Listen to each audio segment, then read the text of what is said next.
myself again. But it's the only way you're ever gonna learn. You look back and it's all in the past. I'm dwelling on the thoughts I cannot say to you. If I don't say the words, then maybe it's not true. And it feels alright when they come and say to you.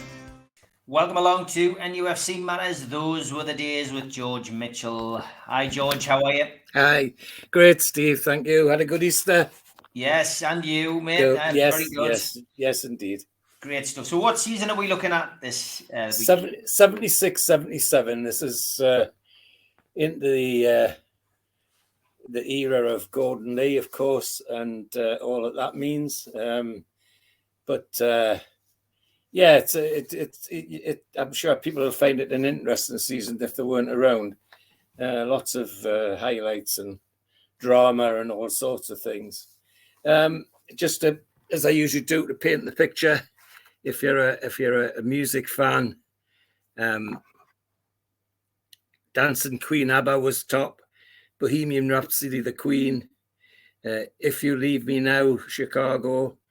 Don't Go Breaking My Heart, Elton John and Kiki D. So that's not a bad music playback list. And if you go to the cinema, you got the pictures. Top was Rocky. It was the top money earner. A Star Is Born, King Kong, and Silver Streak. That's quite a nice group of films as well to set the scene. 76, 77 was interesting for me as a professionally, because I was now taking up a very senior role in the university, and it slightly curbed some of my travels, but that's no matter. We're still managed the time of the football. So we're off on 76, 77. And guess what the first game is? You can guess, Steve. You've done this often enough. It's got to be a friendly. It's a friendly, yes. It's a home friendly with Southend United at St James's Park. And to add grist to the mill, it's behind closed doors. Now, I don't know what that was about, what Gordon Lee was on there, but it was a behind closed doors friendly. Now, normally quite often when they do that, they don't even advertise them, but here they are as part of their stats for that year. They list the friendly against Southend United. So this season we're in Division 1, of course, and we're in the FA Cup, the League Cup, and we're back in the Anglo-Scottish Cup, which some think we should be and some think we shouldn't be. But in terms of the directors, I think, of course, it's about making money for them. First game is away to Sheffield United in the Anglo-Scottish Cup, and we win 1-0. We beat Sheffield United 1-0. Alan Gowland scores the goal, and there's a 8,000 crowd, which suggests that the Sheffield public aren't that enamored by it as ours aren't. The next game is another away game at Hull City, and I've got for once I was able to find the details for this one, and it's a miserable 0-0 draw. It's only 5,000 in the ground at Boothferry Park, and even at that ground, that wouldn't look very nice. But their Hull City manager is John Kay, who was a very popular player in the First Division with West Bromwich Albion. I think he played once for England, but that was all. But a talented player when he played, and again as a team that's building up as Hull were at the time, mixture of young people and professionals on their way out, as it were, without being too unkind. Peter Daniel in that back line, Chris Galvin, Peter Haig Dave Gibson, ex-Manchester United, George Lyle, ex-West Ham, John Hawley, ex-Leeds United, and Dave Suddenly, ex-Leeds United. So a team, a mixture of, as I say, young players and talented professionals.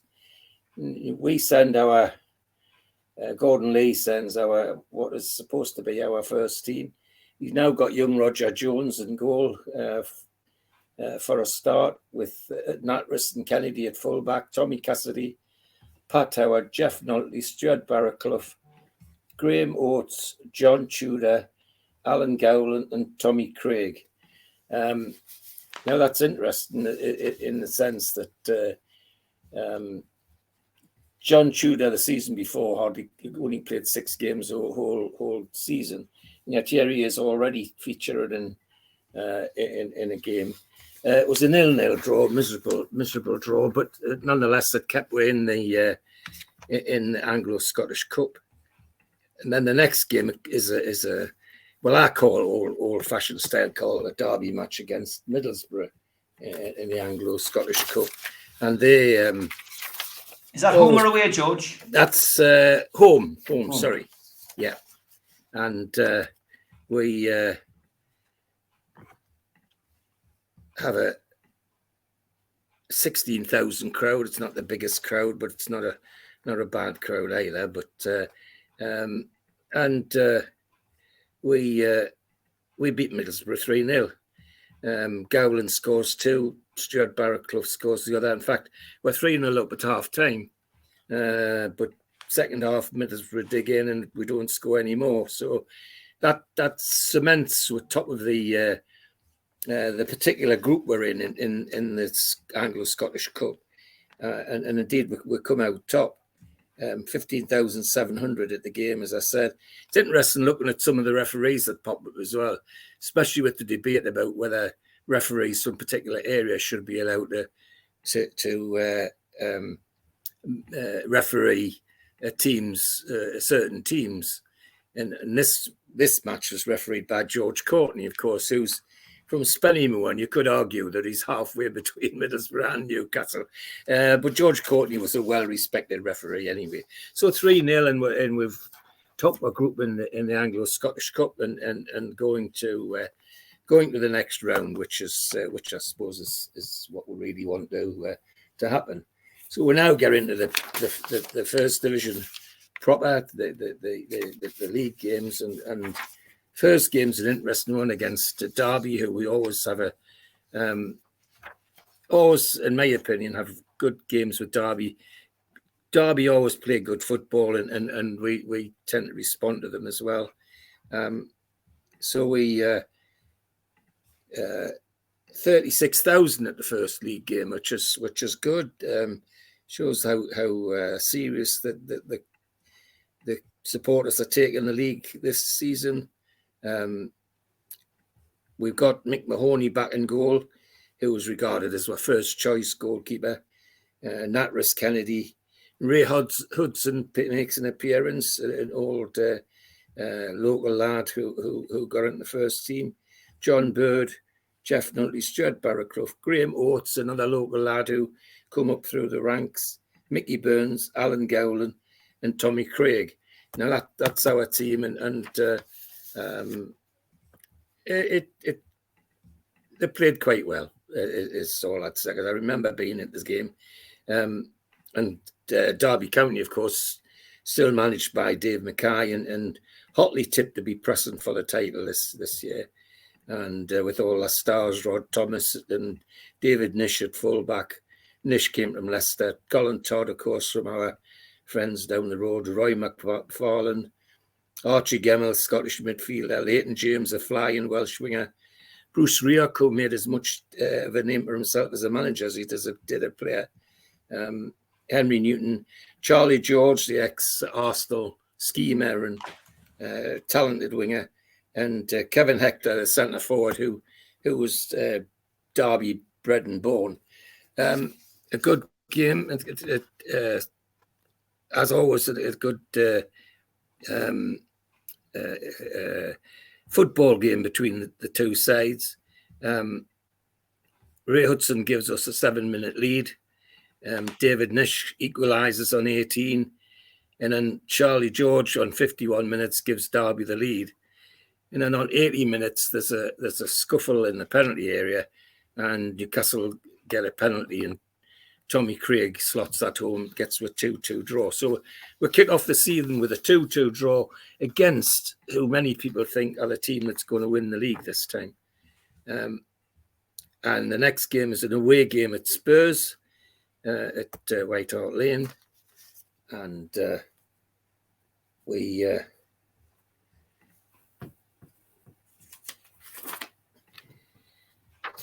we know this is going to be difficult at White Hart Lane, usually is. 25,000 at the game. The Tottenham team is managed, of course, by an ex-Newcastle coach now, Keith Birkinshaw, who we got to know very well. He was Joe Harvey's coach. He's now Tottenham manager. And the Tottenham team's in transition. There's names in that are new to the club and coming up through the club. But people like the goalkeeper Barry Dawns, Terry Naylor, the fullback, Steve Perryman. By now, Steve Perryman's made his mark and is starting to be regarded as an England player. Ralph Coates, England winger, they bought from Burnley, and of course he's a Geordie from this part of the world. Jerry Armstrong, big Irish centre forward who did wonders in the World Cup for Northern Ireland in Spain, and Jones, of course, the flying Welsh left winger. We went with the same team as we played. We started the Derby game with Mahoney, Natris, Kennedy, Ray Hudson, John Bird, Jeff Nutley, Stuart Barraclough, Graham Oates, Mickey Burns, and Alan Gowland and Tommy Craig.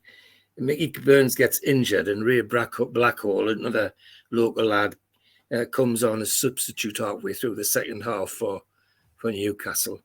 And, it's a big surprise. We beat Spurs 2-0.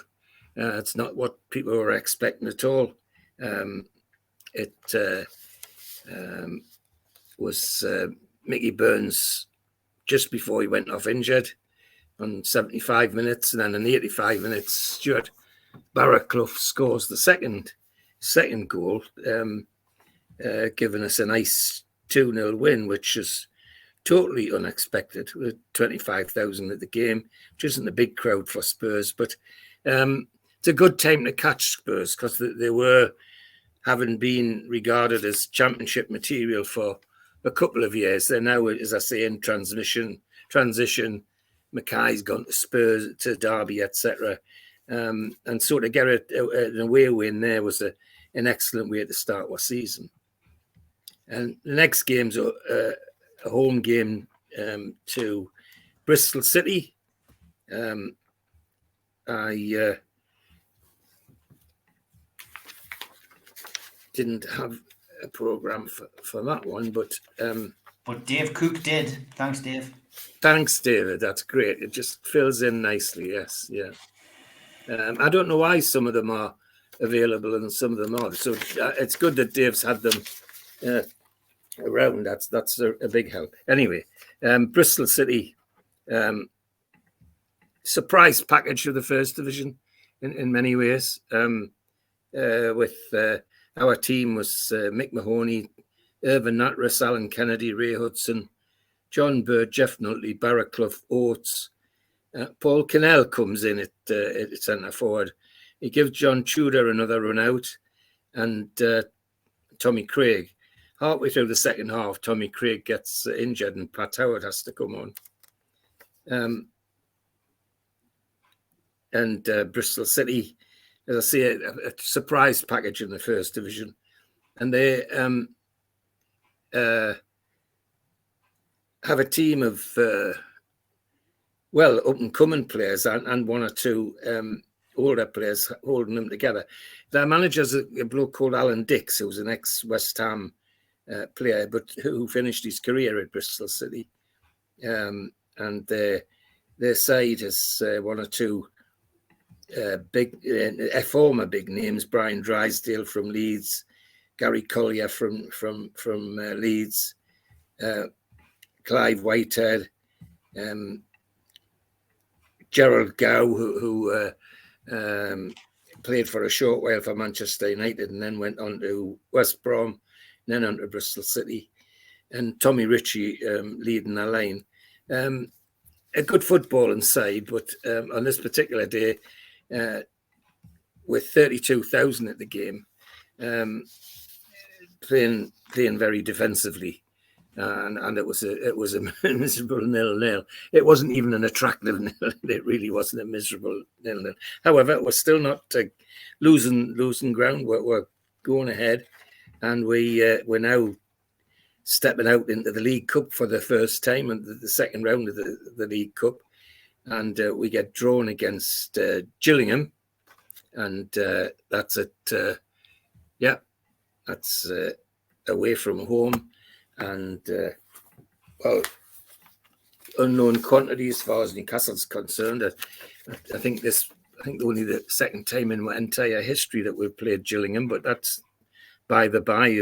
We got to go everywhere, and we full team: Mahoney, Natras, Kennedy, Hudson, Bird, Nutley, Barraclough, Oates, Canal, and Tommy Cassidy. And Gordon Lee decides to give a run out to another youngster called Alan Guy, who didn't make much of a profession at Newcastle, but did go have a decent career, but away from Newcastle after Lee left. Gillingham, the manager's a former Portsmouth player, Jerry Summers, who played in the Champions team years and years before this, but he's found his way to managing Gillingham, which is good for him. And again, with a lower league team, there's one or two names you pick out. Dick Tidyman, for example, who was another big Portsmouth player. Graham Knight from Brighton, John Overton from Leeds, Danny Westwood from Leeds, and Darian Richardson, who was from West Ham in his early days. A decent game, but and a one which we were expected to win. Well, Paul Canal gets us in the lead on 40 minutes, and we get a sweat on because Mark Weatherly, their centre forward, equalises on 79 minutes, and we don't get the winner until 85 minutes from Tommy Cassidy. So through we go to the next round of the League Cup. So our season's starting quite well. It's another victory, which is keeping the pod boiling, I think is one way to describe it.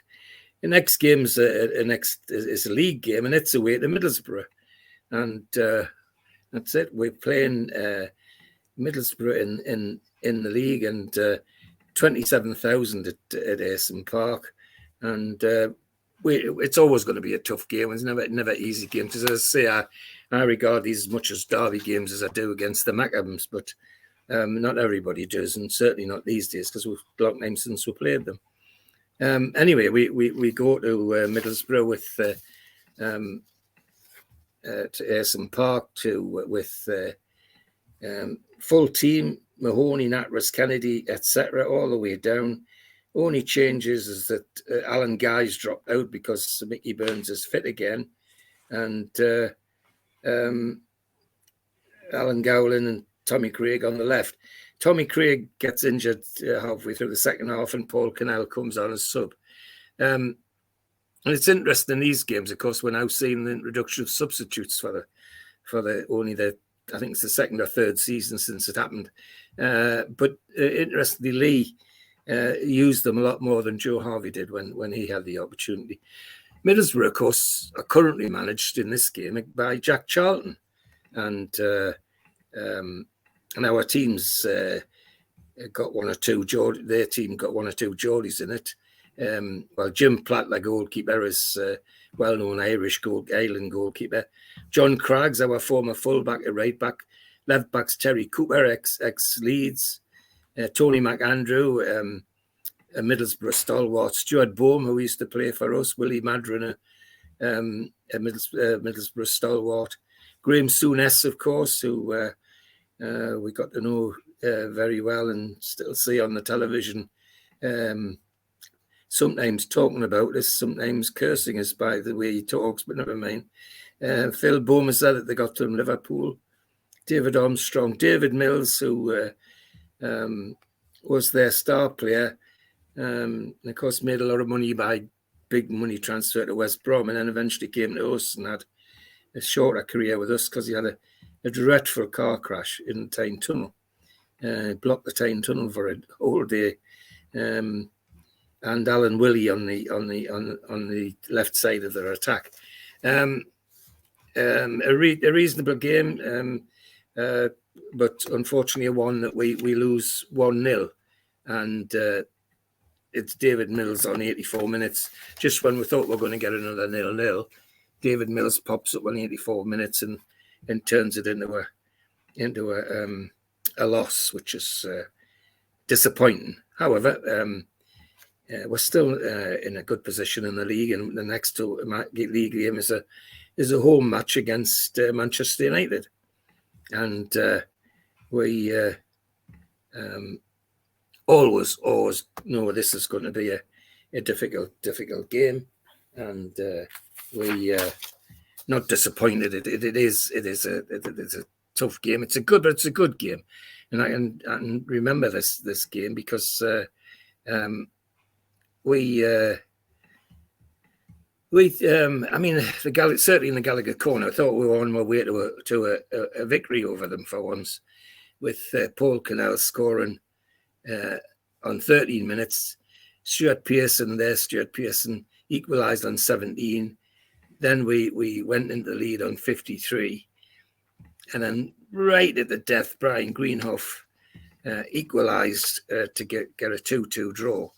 But it was a decent game, and 40,000 at the game for Manchester United, which is good, not surprising. Always an attractive game.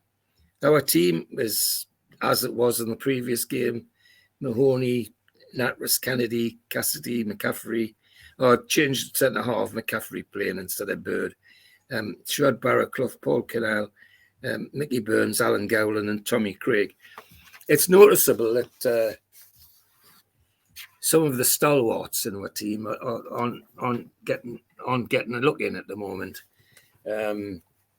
John Tudor, Super Mac, Terry Hibbert, and the next game I'll be able to tell you a bit about why that's happening. The next game is a away game in the Anglo-Scottish Cup to Ayr United.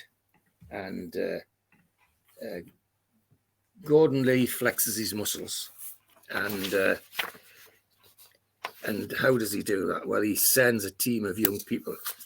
He just ignores the established stars altogether, and he sends a team of youngsters. That's the only way to describe it. He brings virtually out of retirement in goal Ian McFall, which nobody, still to this day, nobody can understand why that happened, because Ian McFall was retired as far as most people were concerned, but there he was in goal. And then the rest of the team were unknowns to most Geordie fans. Peter Kelly, Mel Owens, Tommy Craig was in, and then the centre half of Anthony Smith, Mickey Barker, Kenny Mitchell, Graham Oates, Alan Guy. Ray Hudson was one of the older members of the team, and Colin Chambers. And that's the team he sent to Ayr United. And we were given the runaround as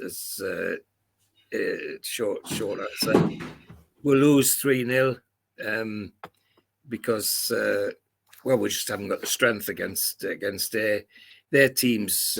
Got one or two former Scottish internationals in, Ricky Fleming, Danny MacDonald, Malky Robertson, Jim McSherry, Gordon Crammond at centre forward. These are players that have played a long years in the Scottish First Division and know their way around the football field. So they made life difficult for this young Newcastle team. Now it received, as you can imagine, the team when it came back after that. There was quite a shellacking for Lee in the local press, the Chronicle, and lots of commentary from people like Stan Seymour, for example, saying, well, don't know what he was doing, what this was about. And Lee, rather than put his head down below the parapet, went on the attack. I'm the manager of Newcastle United. I picked the team, nobody else. Not directors, not people in the dressing room. Now, people in the dressing room, I suspect, were some of the old heads like Malcolm, like Terry Hibbert and John Tudor, because very shortly after this, they were all on their way. I mean, Malcolm was off to Arsenal, and Terry was off, and John Tudor too. And I think that was Gordon Lee bizarrely trying to show his authority, and there's ways of doing it, and that's not one of them, I would add. However, it would ultimately cost him. The next game is an away game in the league at Leeds, and again, we've got quite a tough time when we go to Leeds, and this is no exception. It's going to be a tight game. Leeds are also another one of the teams that people are thinking about as championship contenders. There's 36,000 at Elland Road, and Leeds were now managed by Jimmy Armfield, ex-England fullback and Blackpool player for years and years and years. And the Leeds team full of stars, of course, from, well, internationals from beginning to end. David Harvey, Paul Madeley, Paul Rainey, Frank Gray, Norman Hunter, Geordie Ladd, Trevor Cherry, Tony Curry, who they've now bought from Sheffield United, who was Sheffield United star player, Billy Bremner, David McNiven, Eddie Gray, and Alan Clark, Sniffer Clark. So it's a formidable Leeds team that's touted to be one of the leaders for the championship. And we send our usual team: Mahoney, Natras Kennedy, Cassidy, McCaffrey, Nulty, Barraclough Cannell, Mickey Burns, Graham Oates, and Tommy Craig. So, and it's a tough game. It's end-to-end stuff, and we look like we're in for a defeat. McNiven scores on 46 minutes. Carl Harris, a substitute, comes on for Tony Curry, scores on 83 minutes, and everybody thinks, well, that's it. We've had it. Well, never say never with Newcastle United. On 84 minutes, Tommy Cassidy scores, and then right at the death, 88 minutes, Paul Cannell gets the equaliser. So, everybody's smiling with a 2-2 draw at Leeds. But it was good to see that they fought back, that they didn't lie down, because when it went 2-0, I think people expected it could go to something far more ridiculous than that. So here we go. We're still sitting nicely in the middle of the league. We're not in any difficulty by the look of things, and so we're now next go to the third round of the League Cup, and we draw Stoke City at home, and it's a attractive tie. It's one that's winnable as far as we're concerned. 28,000 at the match. Our usual team: Mahoney, Natras Kennedy, etc. And Stoke City come with their stars, managed by Tony Waddington, a good old player and a great reputation as a coach, and a good reputation as a manager.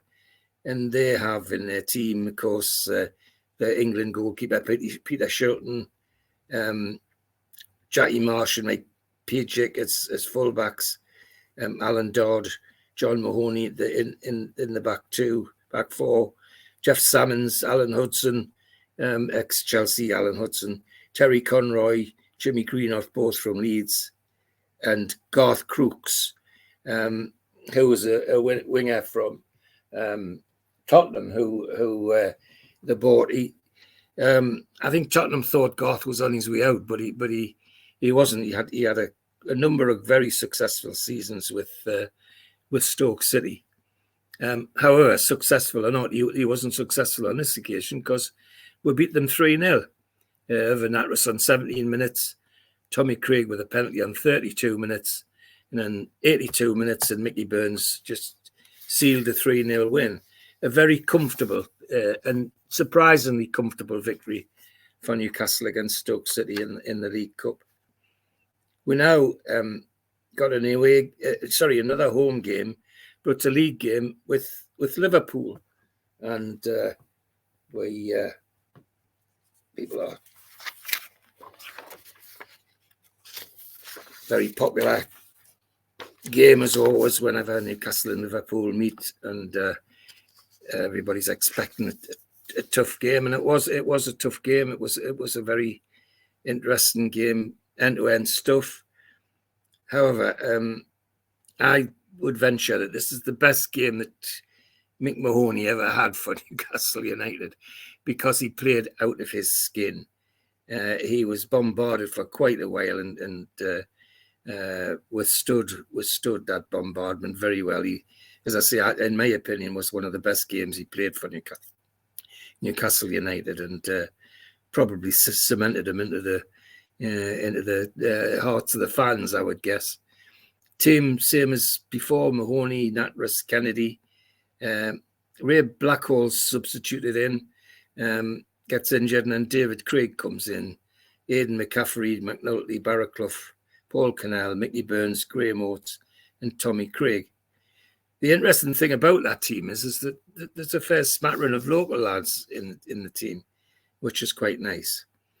Liverpool are managed by Bob Paisley now, and it's their full team of stars and internationals: Ray Clements, Phil Neal, Joey Jones, Tommy Smith, Ray Kennedy, of course, Geordie Ladd from Seaton Delaval, Emlyn Hughes, Kevin Keegan, Ian Callaghan, Steve Highway, mercurial Irish winger, speed merchant, Jimmy Case, and David Johnson. And we gave as good as we got, is all I'd say. But we had to rely very heavily on Mick Mahoney to stay in this game. And then lo and behold, just before half time, Paul Cannell gets the opportunity to score from just on the edge of the penalty area, and he does, and we hang on, I think is the description, to that 1-0 right to the end, and the 35,000 go home very, very happy. And I remember how cock-a-hoop the Gallagher corner was, because this win takes us well over halfway. We're threatening to get into the upper part of the league, where we're not expected to be, especially with teams like Liverpool and Leeds and others who in Derby, who are supposed to be challenging for the Championship. And here we are doing well against them. So our next game is an away game at Norwich City. And we go with the same unchanged team that played Liverpool: Mahoney, Natras, Kennedy, etc. And Norwich City, managed by John Bond, still the ex-West Ham player, and a talented team, good football team, and some well-known stars in their side. Mel Machin at fullback, who played Lauriers for Coventry before he moved to Norwich City. Billy Steele, Davy Jones, Jimmy Neighbour from Tottenham, and a young man called Vivian Busby, who they introduced to that forward line, who we would get to know much more when he eventually joined us as a player. Phil Bowyer, well-known midfielder, and Colin Suggett, of course, who we know very well as well. And also in the forward line, Martin Peters from West Ham, who played in the World Cup for England. It was a nice football game, but unfortunately, it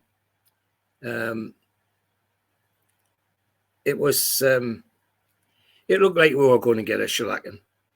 It was 3-0 at half time, and we expected. I don't think anybody expected anything out of the game, but it was Martin Peters scored 2 goals, 4 minutes and 35, and then Viv Busby scored a 1 on 15. So that was that 3-0.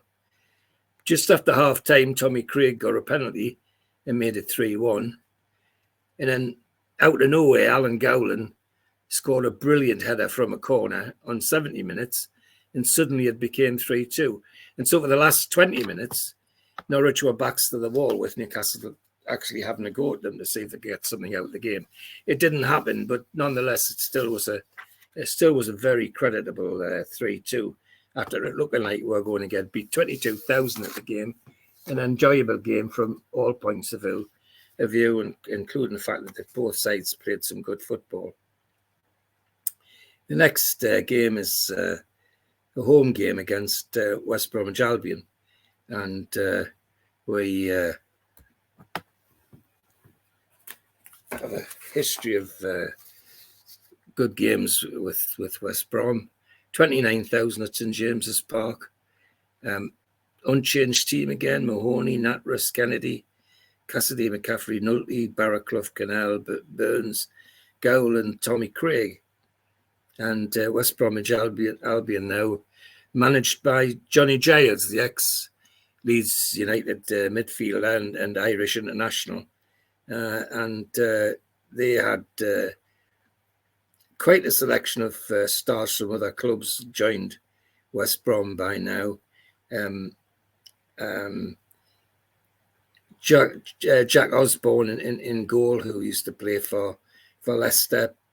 Paddy Mulligan from West Ham, Lee Contello from Tottenham, Tony Brown was homemade, John Weil was homemade, Alistair Robertson was one of their own as well, and then a young man called Mick Martin appeared in the West Brom midfield, and that's somebody we would get to know very well at Newcastle later in his career, and he became not just a player but one of our captains as well. Ray Tracy that they'd got from West Ham as well, and Johnny Giles himself was still playing as player manager, and Willie Johnson, Scottish winger who he'd persuaded to join West Brom. A good attractive game with, as I say, 29,000 crowd, and we come away with a 2-0 win. Alan Gowland on 31 minutes, and on 76 minutes, Paul Cannell scored the second. So we get a 2-0 win. And certainly I remember after that game that the Gallagher corner was getting quite excited, because they're now adding up the points, and we're climbing into top 6, top 7 territory, which is heady position for Newcastle United. Anyway, we plod on, and believe it or not, we have a Saturday which is free for some reason. I suspect it's because of the England-Scottish Cup. So we decide to play a friendly against Hibernian. And Hibernian come to St James's Park, and 11,000 at the game, which is not surprising. However, we beat Hibernian 2-1, and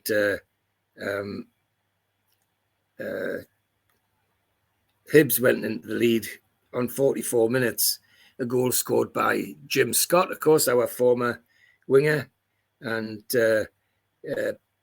Paul Cannell equalised just after half time. And on 82 minutes, Alan Gowland scored the winner. So we beat Hibs 2-1. And then we're away to next game. We're away to Coventry City in the next league game. And it's Coventry's, for a season or two, been struggling around the bottom of the league. And they're the same this time round as well. We go to Highfield Road where there's 19,000 there. And the usual team for us: Mahoney, Natras, Kennedy, Cassidy, McCaffrey, Nutley, Barraclough, Kinnell, Burns, Gowland, and Tommy Craig. And Coventry City are now managed by ex-Liverpool and England midfielder Gordon Milne. And attractive, good coach, attractive player himself, and has a teams play attractive football as well. And as you can imagine, their teams littered with former West Brom and other Wolves players like Alan Dugdale, Bobby McDonnell, John Beck, Les Cartwright, Barry Powell, Terry Orth from Leeds, whose daughter was see on telly quite often, and Alan Green, who they got from Wolves as well. So they're not a bad side, but they're struggling like they have been for a year or two. Barry Powell puts them in the lead on 71 minutes. And I think most Newcastle supporters thought, well, that's it. That's a bit late. But then our old friend Alan Gowland pops up and slots home an equaliser on the 82nd minute, which everybody's thrilled to bits about. So it's keeping our league position steady and safe and so on. And we now get our next matches at home to Birmingham City. And we have had some interesting games with Birmingham in recent history, cup games and League Cup games, and it was a period of time we seemed to be playing them every other week a couple of years before. But anyway, Birmingham come 32,000 at the game, and our teams: Mick Mahoney, Natras, Kennedy, Cassidy, McCaffrey, Nutley, Barraclough. The usual team is the best thing to describe it. Birmingham City come, and their manager's a ex-Scottish international, Willie Bell, and they've got quite an attractive side with Dave Latchford in goal, Malcolm Page at the back, Jimmy Calderwood, a Scottish international defender, Gary Pendry, a Welsh defender, Gary Jones, Kenny Burns, a fierce Scottish midfielder who good footballer, but actually he reminds me of the lad that they're talking about at Manchester United at the moment, who's playing for Scotland. But there's his name, Mac. Sorry, yeah, McTominay. That's it. Yeah. McTominay, yeah. Yeah, if you want an earlier example of McTominay, Burns was the spitting image. He played exactly like him, really hard, and scored the occasional goals. So, then in the forward line, of course, we come across the name Terry Hibbert, and the reason fairly straightforward is that Gordon Leigh said thank you very much, and now my information is, and I can only go on what I heard in the Gallagher corner and from other contacts, that when Gordon Leigh did this business about sending the kids to one of the fiercest critics was Terry Hibbert.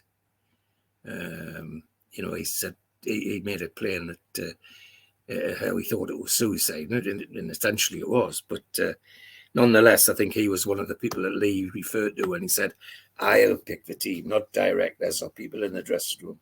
"I'll pick the team." Well, the result is Terry Hibbert was gone.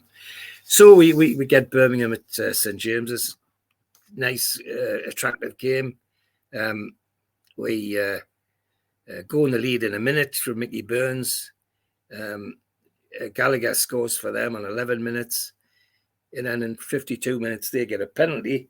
And up steps a young man called Trevor Francis, who's the great White Hope of Birmingham, about to be transferred for £1 million, and makes it 2-1. So there's a bit of a sweat in the Gallagher corner, but 58 minutes and Tommy Craig's got a level. 73 minutes, Mickey Burns gets a second, and we go away home happy with a 3-2 victory.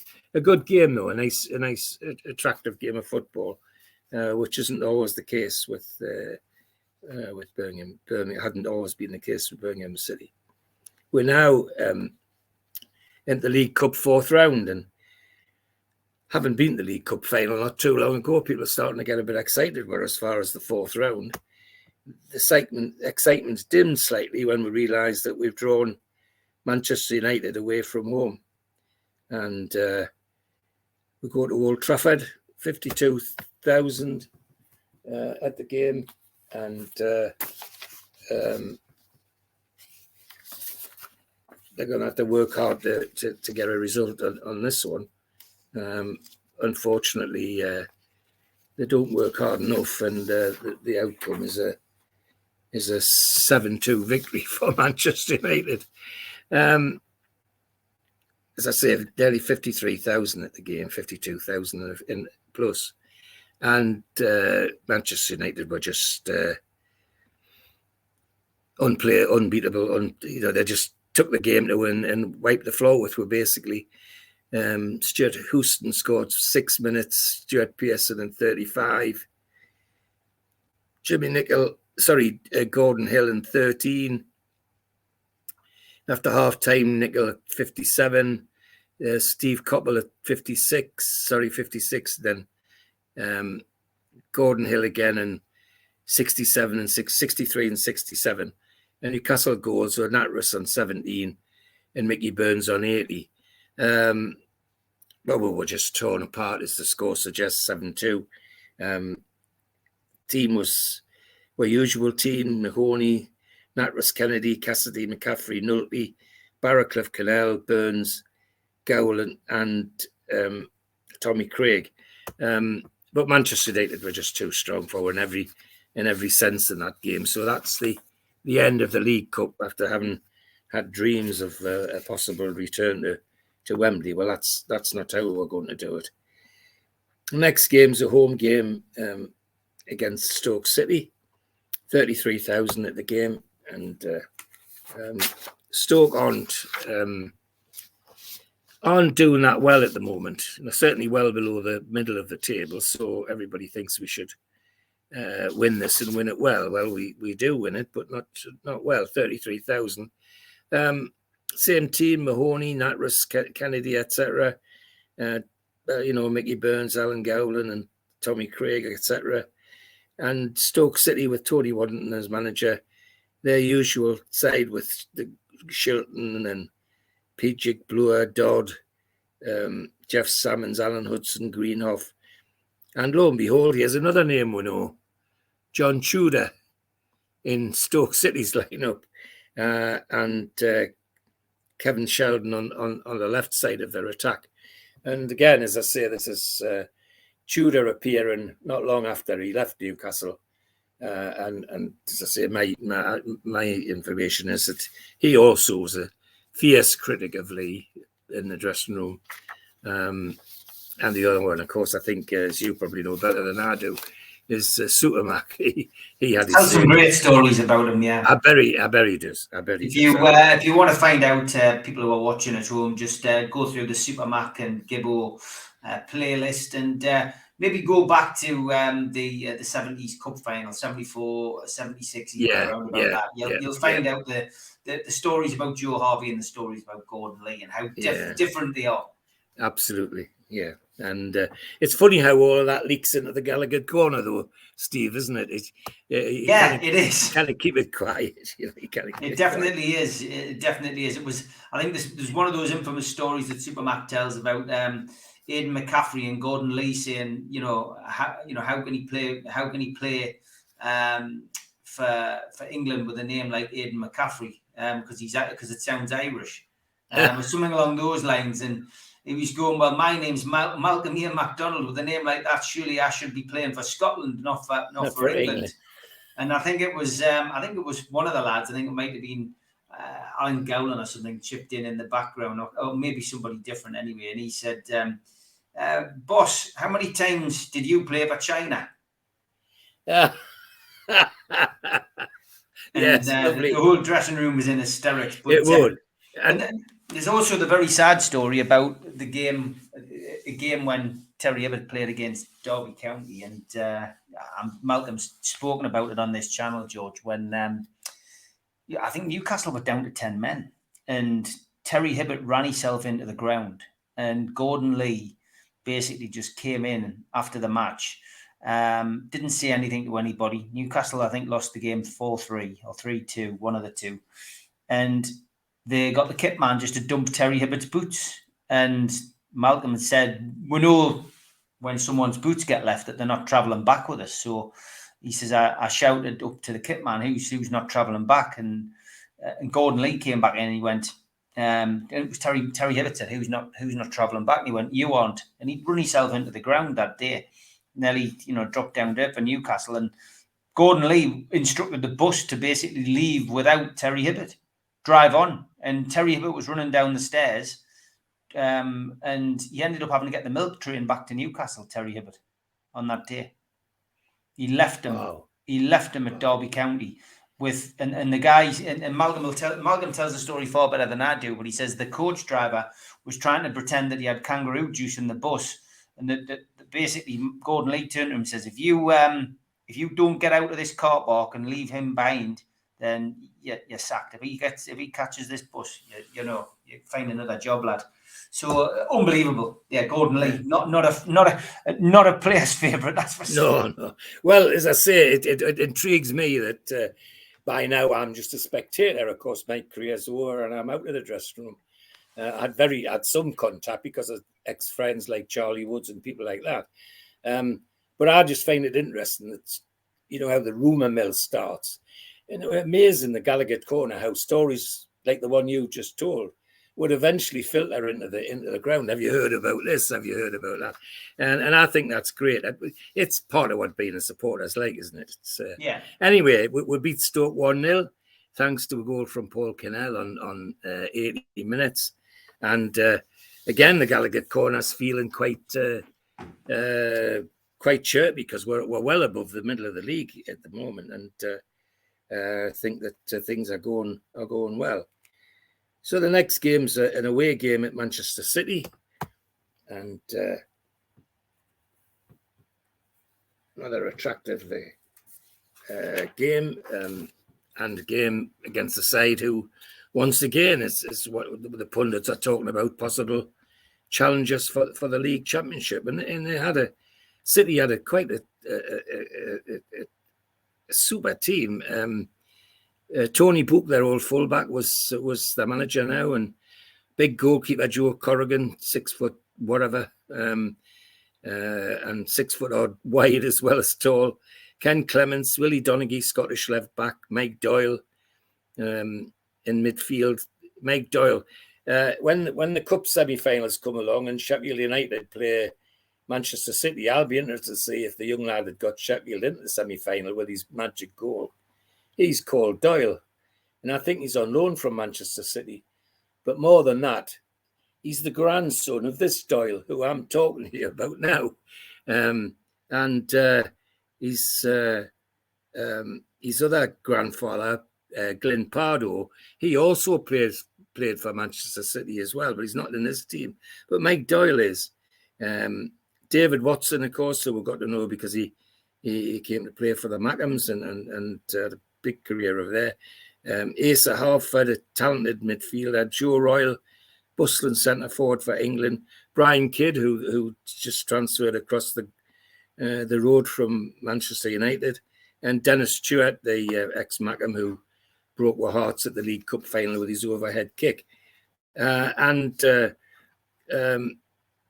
It's 41,000 at Main Road. I wasn't at this match, but I can remember my contacts, my members of my family who went to it, who were saying 0-0 it may have been, but what an attractive game it was because it was end to end.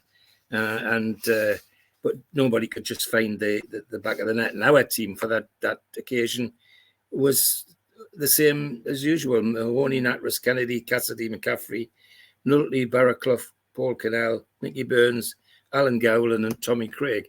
As I say, a 0-0, but I'm reliably informed a very attractive game of football, which sometimes can happen, of course. We now come to another away game against West Ham United, and 22,000 at this game, and we're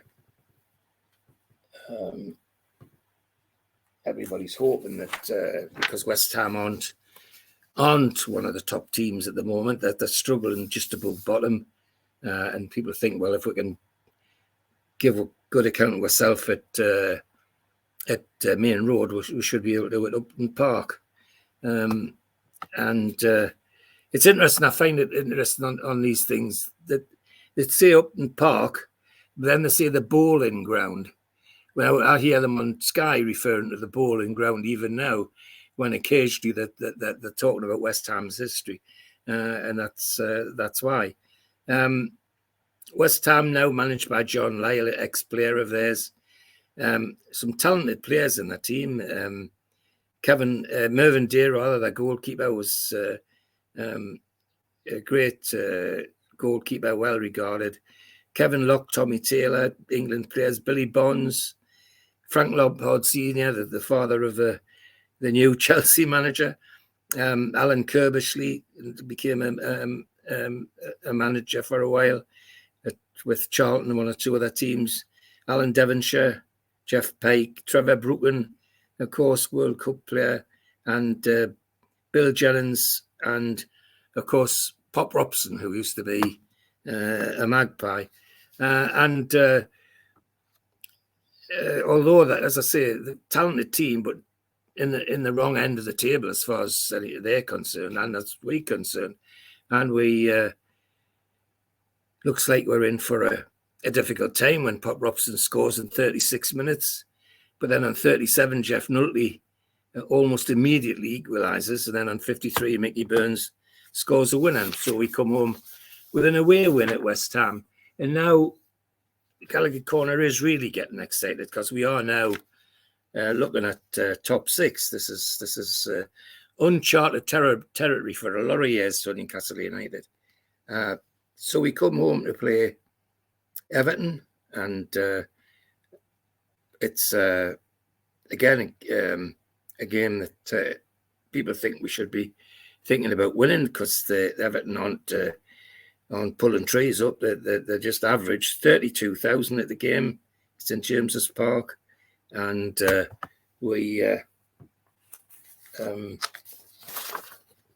I say, the anticipation in the Gallagher Corner at least was that, well, at least we're going to get something out of this game, because they're not great shakes at all. And Lee plays the usual team: Mahoney, Natras, Kennedy, Cassidy, McCaffrey, Nutley, Barraclough, Cannell, Mickey Burns, Alan Gowland, Tommy Craig. And the Everton team managed by Billy Bingham, their ex-Irish international winger, who also played for our friends down the road for a long time. And their team's not a bad team, but not pulling up any trees at the moment. Mick Lyons, David Jones, Roger Kenyon, Mike Bernard, Martin Dobson, Ron Goodlass, Andy King, who was a really terrific midfielder, George Telfer, and a centre forward, Bob Latchford, who was an England centre forward eventually. So people are puzzled why they're so near the bottom of the league, but the puzzle's answered because we actually wiped the floor with them and come away with a 4-1 win. It should have been more, but what with missed chances and heroics by David Davies, their Welsh goalkeeper, their 85th minute consolation from their centre back from a corner. But other than that, Everton weren't actually in the game, and we really did give them a football lesson. and cementing our position in more than in the top half of the league, in the upper echelons of the league, and to say that we're getting excited, it's putting it mildly. The next game's a winnable one, everybody thinks, because it's QPR and they're in the doldrums. They're way down the bottom of the league anyway. So, and I think the optimism is reflected in the crowd for this. The crowd for QPR, 41,000, which is quite a good crowd at any time. But and fortunately for us, we're all fit and we've got the same team out. Nick Mahoney, Nat Riss, Kennedy, etc., all fit and playing. Tommy Craig, Alan Gowland, and so on. Queen's Park Rangers come with a decent side. Phil Parks, ex Spurs goalkeeper. Dave Sexton, ex West Ham player and coach, and part of Ramsey's England setup when he went to the World Cup. Regarded as a top coach, but now manager of QPR. Phil Parks, Dave Clement, who played for West Ham as well. John Hollins from Chelsea. Frank McClintock from Arsenal. David Webb from Chelsea. Dave Thomas and Eddie Kelly from Chelsea. Don Masson, ex-Middlesbrough. Peter Eastoe from Sheffield. And Don Givens, a former West Ham player who moved early in his career to QPR. So they're not a bad side, but as I say, they're the wrong end of the table. And certainly in the Gallagher corner, the optimism is that this is going to be a victory. And sure enough, on 12 minutes, Paul Cannell scores the first goal. And on 14 minutes, Mickey Burns scores the second. And that's how it stayed till the end of the match. QPR just defended like steam second half. They were never ever going to try and score goals. They were always going to defend like Billy O, and that's exactly what they did. And so now we're headed to an away game at Arsenal, and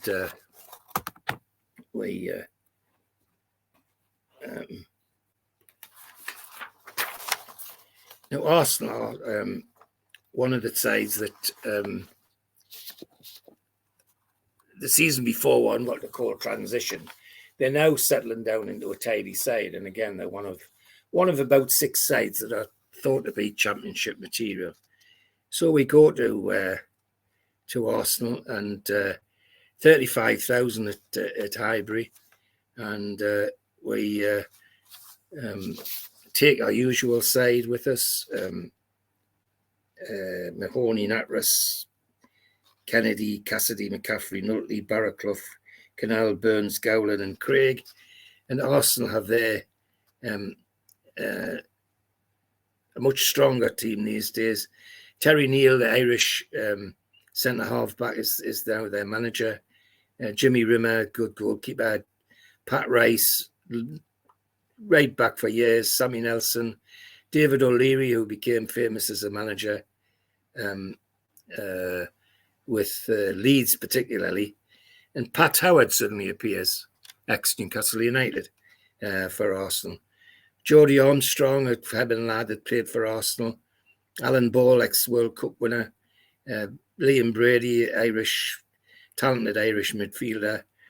Trevor Ross, a young Arsenal talented player. And Frank Stapleton. And the last name on the forward line, Malcolm MacDonald. There he is appearing again, but this time in the red and white of Arsenal.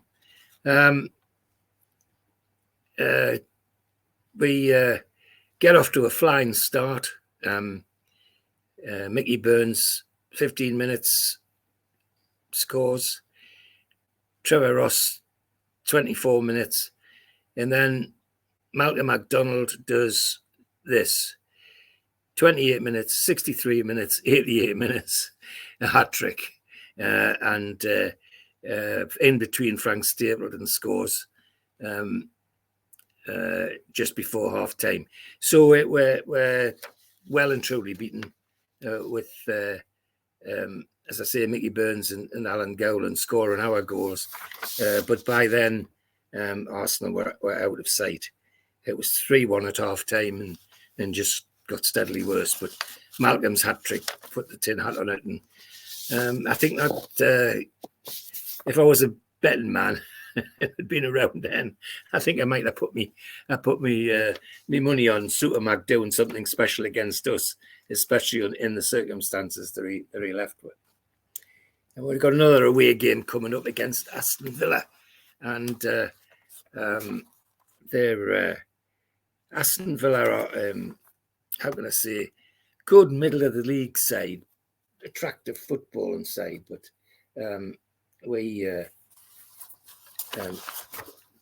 because of the way we've been playing and where we're on the league, people think it's not impossible that we could get something out of this game.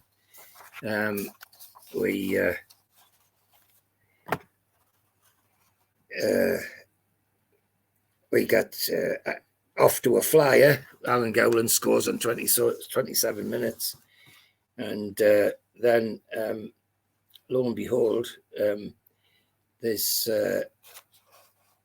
Villa Park's is quietened by that, but not for long, because on 31 minutes, John Deehan, the attacker, has equalised, and the Magpies think, oh, well, at least we're going to get a draw out of this. Well, no such luck, because on just before the final whistle, 88 minutes, Deehan scores his second and gives Villa the 2-1 victory.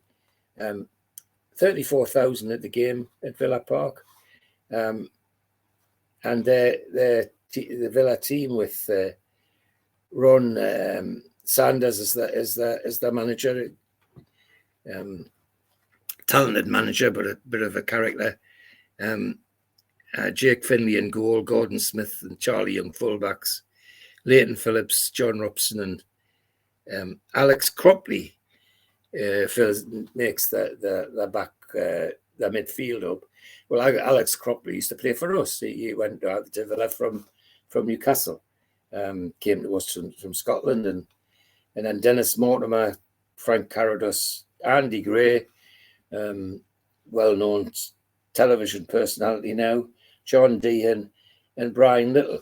Brian Little was a Geordie from Chesley Street, talented player. I think he a couple of times got into the England squad, became a manager for a while and looked like he was going to have a fantastic career as a manager, but then disappeared. And I never ever understood what happened to Brian. Anyway, our team was our usual team: Mahoney, Natras, Kennedy, etc., and Alan Gowland and Tommy Craig leading the forward line. So a 2-1 defeat at Villa isn't the end of the world, but it stifles our progress a little bit. And so we come home to a home game against we're all friends from down the road, Sunderland, and they're struggling. And so everybody thinks, well, we should at least get a point out of this game. You know, they're not pulling up trees. They're not the best in the world themselves, and they're right. People are right to be optimistic. I mean, we welcome Sunderland. We've got a crowd of 50,000 for the derby match, and the referee is Pat Partridge from Bishop Auckland, from Billingham rather, Stockton, and again, that's a good example of a local man refereeing a local match. He's halfway between the two. But I think if you twisted Pat Partridge's arm up his back, you would say he was a Newcastle supporter. But that's me saying that, not Pat Partridge, I quickly add. And it was an interesting derby, blood and thunder. But Paul Cannell put us in the lead just on 41 minutes, just before half time. And it looked as though it was going to stay like that until 84 minutes. Alan Kennedy on the edge of the penalty area, scored a screamer. Probably the best goal that Alan Kennedy's ever scored for Newcastle United, or for anybody else for that matter. It was a real screamer. And our usual team was on show. Mahoney, Natras, Kennedy, Cassidy, McCaffrey, Nulty, Barraclough, Cadell, Burns, Gowland, and Tommy Craig. David Craig was sub on that day. Sunderland, Barry Siddle, who they bought from Bolton for a lot of money. Dick Malone, Joe Bolton, Tony Towers, Jeff Clark, centre half, because ex Newcastle United. Jim Holton, who came from Arsenal. Bobby Kerr, little winger, and our midfielder, very tricky Scotsman. Billy Hughes, hard-working centre forward. Bob Lee, Alan Brown, and Gary Rowell. And Gary Rowell, of course, has had quite a good career as a manager for various clubs, but a talented player. But anyway, beat the Mackhams 2-0, and everybody went home very happy indeed. And of course, we're now back with the hopes of something special happening. It feels like we're headed for the top part of the league. We're not just the middle, but so the next game is in January the 8th. It's the FA Cup third round, and we've drawn away to Sheffield United, and so we go to Bramall Lane for this cup match, and it's winnable. Everybody thinks 31,000 at Bramall Lane, and the Sheffield manager is now an old guy called Jimmy Cyril, who was an old player of theirs, and he's back managing them. And they've got their mixture of locals and bought-in talent playing for them. Obviously some talented people have brought in Chico Hamilton and from Leeds, and Alan Woodward, Keith Edwards, and then also in the lineup was a young man called Chris Guthrie, who came from Newcastle, who played for Newcastle, as did his brother Ron, who was a talented fullback with Newcastle. So it's not a bad side. Our side's unchanged. It's the usual side that we've got: Mahoney, Natras, Kennedy, etc. And so we go with the hope of advancing in the cup. Well, we didn't advance because it was a boring, horrible 0-0 draw. Whereas I said just before, we had a 0-0 draw with somebody. It was an entertaining game. My contacts who went to this match said it was one of the most miserable draws that they could ever remember. However, it means that we've got a replay against Sheffield United to come fairly shortly afterwards. The next game is an away game at Derby. We played Derby County away from home, and having said earlier when we played them at the start of the season, one of the teams strongly tipped to win the championship, and at this stage they are top. They're pushing for the top, and 24,000 at the game at the baseball ground, and Derby County had all sorts of rucksons on, and there's a big fallout, and Dave Mackay leaves, walks out, and Colin Murphy, his deputy, steps up to take over as manager. Welshman Colin Murphy had a good career with Manchester United, and but he's the manager now, and but they're still a good side. Colin Todd, Peter Daniel, Ron Webster, Roy McFarlane, Steve Powell, Archie Gemmell, Derek Hales, Kevin Hector, Leighton James, the Welsh flyer, and that's quite a strong team, and one, as I say, is sitting top of the league at the moment. Our team is unchanged from the one that played at Sheffield, with Mahoney, Kennedy, Cassidy, McCaffrey, Nulty, Barraclough, Canal, Burns, Gowland, and Tommy Craig. There's one thing about Lee, with those players that he's playing, he's fairly loyal to them. He's putting them back in the team the game time after time.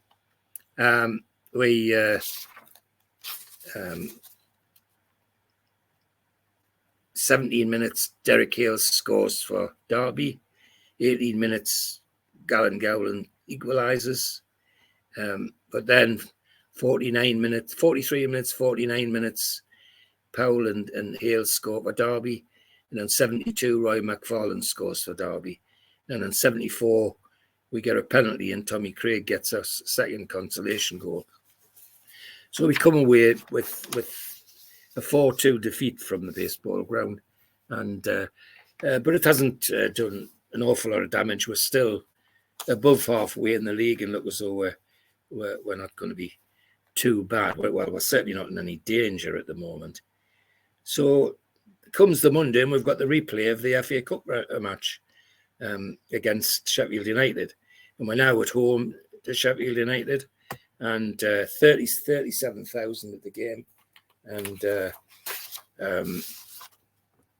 I think the crowd tells you that people are hopeful that this is going to be a victory. And for once, the hopes are fulfilled because Tommy Craig and Mickey Burns put were 2-0 up by 28 minutes. 30 minutes, Garner scores for Sheffield United. And then Aidan McCaffrey on 51 minutes from a corner heads win 3-1 victory. And palpable sigh of relief around the Gallagher corner because we're through. And the manner of going through, people are quite optimistic about what's happening. And the Sheffield United team is the same as the one we played in the league just a few days beforehand in the first round with Chris Guthrie still in the lineup, the ex-Newcastle player. And so 3-1 victory into the next round of the FA Cup. Now, as the fluke of the draw would have it, and it's a good job we didn't draw that match because that was on the Monday night. On the Saturday, we're in the fourth round of the Cup. It's drawn, and we're playing Manchester City at home in the fourth round of the Cup. And people think that this is considering that we had 0-0 with them and other reasonable matches with them, that this is winnable.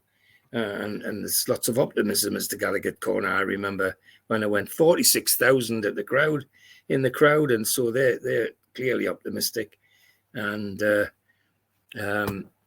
we know that things get exciting after this round of the Cup because we're now they're now running out of teams, and our team unchanged: Mahoney, Natras, Kennedy, etc.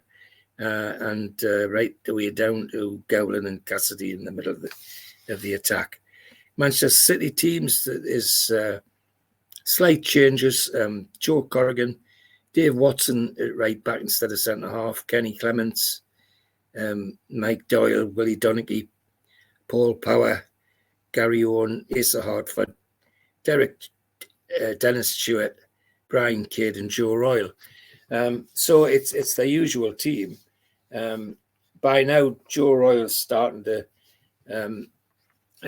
score goals for England, not just Manchester City, and they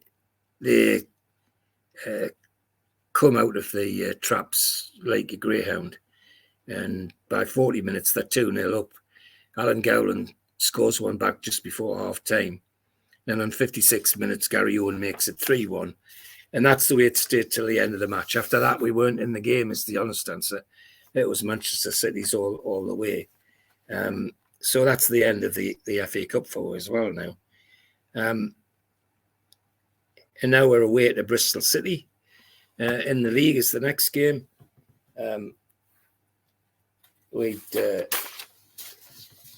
People were hoping that having done so well against them or done all right against them up here, we might get a win at this one. 28,000 exactly at the game, and Bristol City have bought one or two players since our last game against them. And appearing in their back line is Norman Hunter from Leeds, who they bought from Leeds. And Peter Cormack on the right side of their attack is from Liverpool, and Chris Garland, another forward from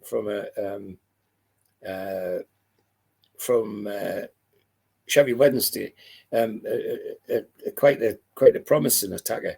So that it's a slightly different Bristol team, a better Bristol team than the one that came to St James's Park, I must say. Our side unchanged as usual. Mahoney, Natris, Kennedy, etc. And it's from all accounts, as far as I can read, it was quite an attractive game. Mickey Burns put us in the lead in 67, and I think everybody thought, well, that's it. But no, 88 minutes and bang, Bristol through Chris Garland, who I just mentioned, gets an equaliser, and we get a 1-1 draw. Not the end of the world, but keeping us nice and comfortable in the league where we want to be. So now we come home to a league game against Manchester City, who just knocked us out of the cup, and so we know what to expect here. This isn't going to be easy. But however, they dig their heels in, and 29,000 at the game. Our usual side is now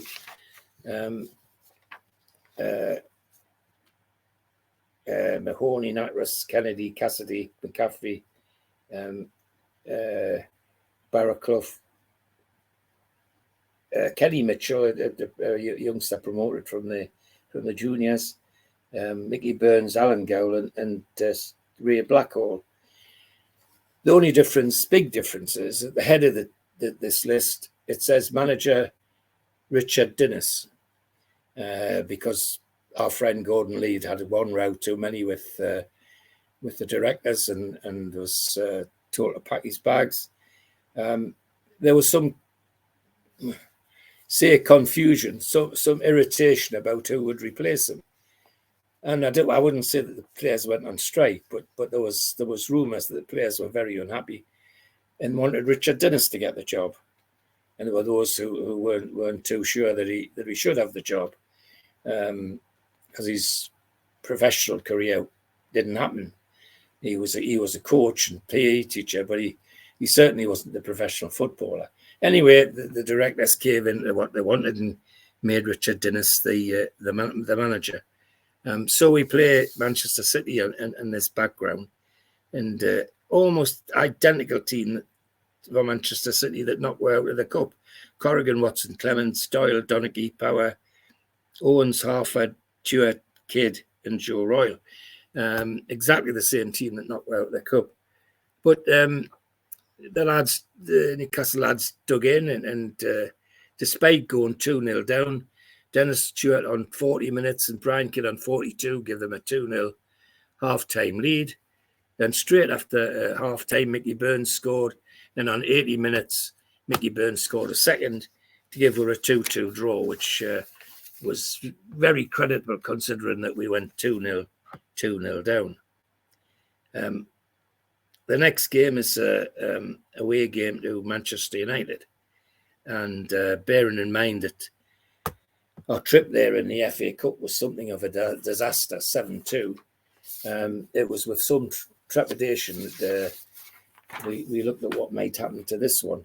And so we went, and our team unchanged. That was the one standard thing with Mahoney, Natris, Kennedy, Cassidy, McCaffrey, Nutley, etc. And Manchester United with all their stars, but now managed by Tommy Docherty, another Scottish manager, great character, and as a player, a great character, and another Scottish midfielder who didn't take any prisoners, is the best way to describe it.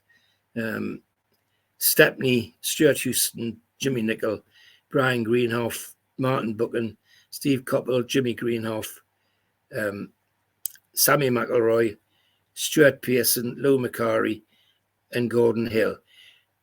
And that's 11 internationals from top to bottom, and even better team than the one that beat was 7-3 in the cup.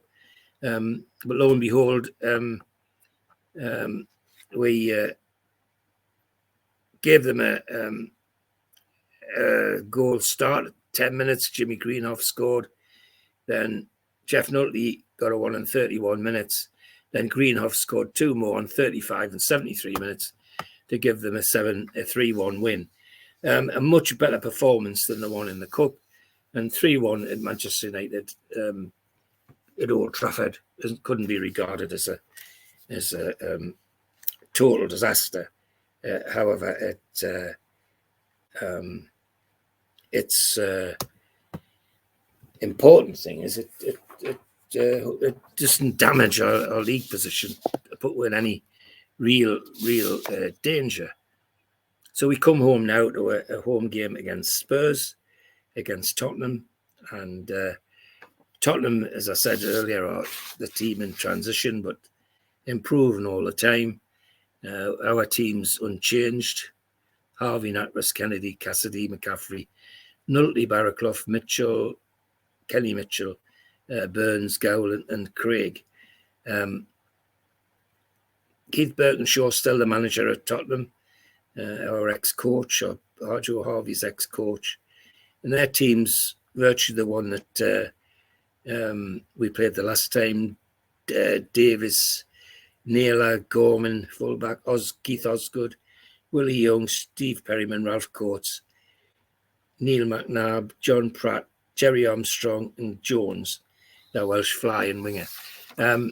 So we're expecting a difficult game. 31,000 at the game, and we don't do too badly. We get off to a flying start. 9 minutes, Alan Gowland. 29 minutes, Mickey Burns makes it 2-0, and that's the way it stayed at the end of the game. Although Tottenham tried the hardest, we withheld what they threw at us and came away with a 2-0 victory, which again cements where we are in the league, and we're really pleased. You know, that, as I say, the Gallagher corner is quite chuffed with that. It's not a complete disaster. The next one is a home game against Leeds. We get another home game on the Wednesday, and it's against Leeds United. It's going to be tough. 34,000 at the game. We'll still be able to play the same team, no injuries. Leeds with Jimmy Armfield still the manager have got their full team out. Harvey, Madley, Rainey, or Peter Hampton, somebody that they bring in, one of their young players, Trevor Cherry, Gordon McQueen, whose daughter's on TV now, Frankie Gray, Tony Curry, Joe Jordan, who they just bought from Manchester United, and Sniffer Clark, Alan Clark, and Eddie Gray, the tricky left winger who played for Scotland. And well, the anticipation in the Gallagher corner, I know, is that we should be able to hold these to a draw. Well, we do better than that, because in 51 minutes, young Graham Oates gives us the lead. Then 54, Mickey Burns adds a second. And then from a corner on 57, Aidan McCaffrey makes it 3-0. And just disbelief in the Gallagher corner in the space of 5 minutes will go from 0-0 to being 3-0 up against Leeds United. And that's the way it stayed at the end. They couldn't break us down, and that's the way things went. It was as I say, a very good win. Then after that, we've got an away game at Liverpool, at Anfield, and we don't need to be told that this is not going to be easy. Our team's unchanged. We've got no injuries, except that in the middle of the second half, Tommy Cassidy has to go off injured, and Ray Blackhall comes on as a substitute. 46,000 at Anfield. 3 o'clock kickoff. Bob Paisley's still the manager, and the team is international from one end to the other. Ray Clements, Phil Neal, Joey Jones, Phil Thompson, Ray Kennedy, Emlyn Hughes, Ian Callaghan, Jimmy Case, David Fairclough. David Fairclough was the original super sub. He only seemed to get on at Liverpool as a sub, and when he got on, he seemed to always score goals. Steve Highway and John Toshak, the big Welsh forward who had a good managerial career, ended up managing Real Madrid, for goodness sake. Anyway, this was a good match, 46,000, as I say, and we hold our own after an early setback. Steve Highway scored on 11 minutes. And I think a lot of people thought, well, that's just opening the gate to a lot more. But it didn't. It was end-to-end stuff, and we held our own for the rest of the game and only lost the 1-0. So we're not done too badly. And now on our way home to a home match against Ipswich Town. And Ipswich aren't having the previous season and the season before being touted as possible championship contenders, currently aren't in that position. They're struggling just below halfway in the league. So the view in the Gallagher corner is that this is winnable for us. 34,000 at the game. Our side unchanged from the one that played Liverpool, and Bobby Robson's still the manager of Ipswich.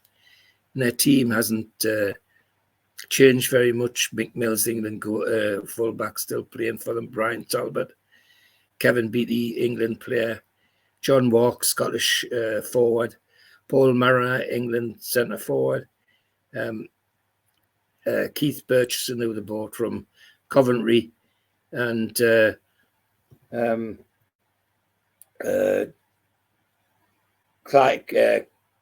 Clive Woods, who was on the left side of their attack. Always a good footballing side under Bobby Robson, but not very powerful. And while everybody thought that this was going to be a win for Newcastle, Irvin Natras scored a goal right on half time, give us the 1-0 lead, and everybody was ready to go home. And all those that went home when the 10-minute flag went down were about to miss the equaliser, because right on the stroke of 90 minutes, John Walk, the Scottish centre forward, equalised for Ipswich. And so those, as I say, those that went home on the 10-minute flag would have to read the result in the pink or in the Sunday Sun on the next day. But a 1-1 draw, which stabilised our league position, which wasn't too bad. It was, in fact, it was quite good. Next match is that was a Wednesday match. On the Saturday, we play Norwich City, and it's again a Norwich City that's not doing very well. They're struggling below halfway in the league, and everybody thinks this is winnable. Well, they're not going to be disappointed, because the Norwich Graham Oates gives us a lead on 8 minutes, and then Kevin Reeves, Norwich player, equalises. But then Aidan McCaffrey, of all people, 2 corners, 2 headers on the 30th and 73 minutes. Alan Gowland on 55 and Tommy Craig on 61. So we beat them 5-1. It was more than winnable, and with our usual team of Mahoney, Natras, Kennedy, Ray Blackhall slipped in because of an injury, McCaffrey, Nulty, Barraclough, Oates, Barnes, Gowland and Craig, Tommy Craig, and Norwich with John Bond still the manager. Decent side, but on this day just weren't in the hunt. And of course they had Martin Peters, the ex-World Cup player, in the front line. but also the two people who we got to know at Newcastle very well, Viv Busby and Colin Suggett, but they just weren't in the hunt. It was Newcastle's day, and a very satisfying 5-1 for the Gallowgate corner that day. So we're now in a away match to Stoke City, and Stoke, another team that's round about the mid, just below middle. So it's a game which everybody, certainly in the Gallowgate corner, thinks is winnable. 13,000 in the crowd, which is not a lot. Stoke with all the stars, Shilton, Dennis Smith. Dennis Smith, people will remember, or possibly remember, as Sunderland manager, of course. Jimmy Robertson, Jeff Salmons, David Goodwin, and John Tudor, our old centre forward, and Terry Conroy that they got from Leeds United. And we've got the same side that we've had for many weeks now, under both Lee and Dennis, and it's a good draw, but it's a 0-0, but it's still quite an attractive game of football, is what I read, so we come back with a point, which is cements our position in the league, which is the very least we can ask for. In fact, if one or two of those 0-0s and 1-1s had turned out to be wins, we would have been pushing the top. So the next game's another away game on the following Saturday. We're away to West Bromwich Albion, and again another team that's in and around the middle of the league, so that people think that this is a winnable game for us. It's a good game, is what I read, and Laurie Cunningham, the bustling centre forward, just after half time makes it 1-0, and it looks like that's how it's going to stay. Then Stuart Barraclough out of nowhere scores an equaliser on 72 minutes, having run through their defence, down the wing and through their defence, and really slammed it past their goalkeeper. Our team's the same as usual, and their team is still managed by Johnny Giles, the ex-Irish international midfielder, and they've got Alistair Robertson at fullback, John Whaley, Derek Statham, Mick Martin in the midfield, Brian Robson, of course. Brian Robson, who's from Chesley Street, who used to play for Middlesbrough and went to West Brom and Manchester United for many years, and captain England as well, of course. Laurie Cunningham, Willie Johnson, a Scottish attacker, and Johnny Giles, and David Cross, who they bought from Leicester. That's a good West Brom side. However good or not, we come away with that 1-1 draw, which is very creditable. 26,000 at the game, and so we're hanging on to our league position very nicely now. It's very stabilised. So then we're off home on the Wednesday to a home match against Coventry City. 26,000 at this game. And I was at this game, and it was the most miserable, wet night at St James's Park I'd seen for a long time.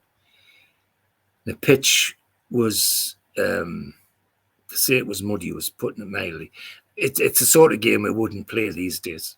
It wouldn't kick off because the referee wouldn't allow it. I mean, they were ankle deep in the mud, and I can remember playing on St James's Park when it was like that. It was horrible. But anyway, the game went on, and it was all long ball stuff because of the pitch as much as anything. On 15 minutes, Mickey Burns gives us the lead, and then after that, that's the way it stays, because neither side can actually play any football to get near enough to goal to score goals. And Gordon Millen's Coventry City end up with taking a 1-0 defeat back.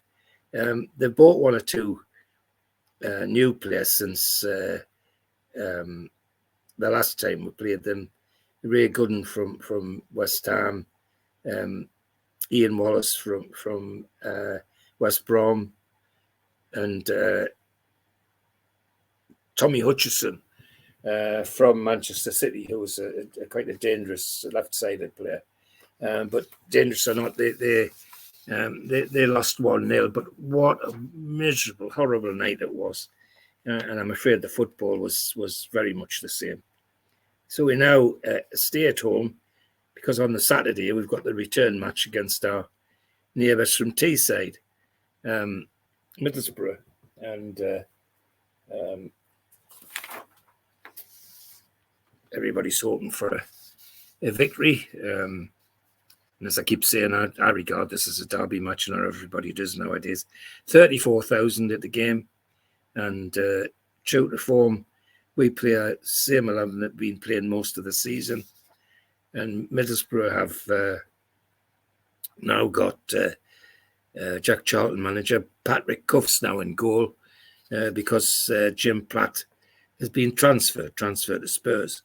And John Craggs and Stuart Boma in the back line, ex-Magpies, Willie Madron, Tony McAndrew, Borough stalwarts, Terry Cooper from the board from Leeds, Graham Souness, who we get to know much more and know even more about now, David Mills, who eventually comes to us, Peter Burney, Alan Willie, and David Armstrong. Quite a good side, Borough. David Armstrong, a local lad who is very dangerous on the left side.